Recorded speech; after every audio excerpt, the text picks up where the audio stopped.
સમગ્ર સુરત શહેરના અલગ અલગ વિસ્તારોમાં ધૂળેટીના પર્વની ધામધૂમપૂર્વક ઉજવણી કરવામાં આવી હતી।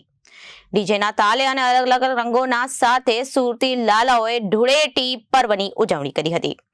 સુરતના તમામ વિસ્તારોના કોલેજ બહાર બાળકોથી લઈ યુવાઓ અને ધૂળેટીના રંગે રંગાયા હતા। પ્રેમના પ્રતીક સમાન રંગો એકબીજાને રંગે ધૂળેટીના પર્વની ઉજવણી કરવામાં આવી હતી। સમગ્ર સુરત શહેરના અલગ અલગ વિસ્તારોમાં ધૂળેટીના પર્વની ધામધૂમપૂર્વક ઉત્સાહભેર રીતે ઉજવણી કરવામાં આવી હતી। ડીજેના તાલે અને અલગ અલગ રંગોના સાથે સુરતી લાલાઓએ ધૂળેટી પર્વની ધામધૂમપૂર્વક ઉજવણી કરી હતી। સુરતના તમામ વિસ્તારોના કોલેજ બહાર બાળકોથી લઈ યુવાઓએ ધૂળેટીના રંગોમાં રંગાયા હતા અને પ્રેમના પ્રતીક સમાન રંગો એકબીજાને રંગે ધૂળેટીના પર્વની ઉજવણી કરવામાં આવી હતી। આજે ખૂબ ઉત્સાહ અને ઉમંગનો દિવસ છે, રંગનો દિવસ છે, કલરનો દિવસ છે।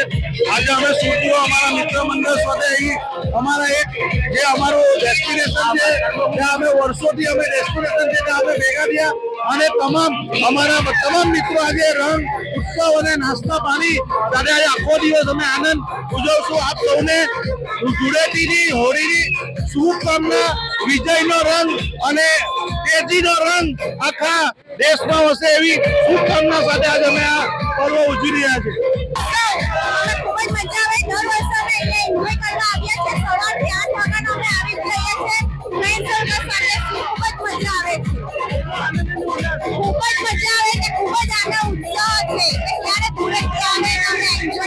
Bureau report Janadesh news Surat.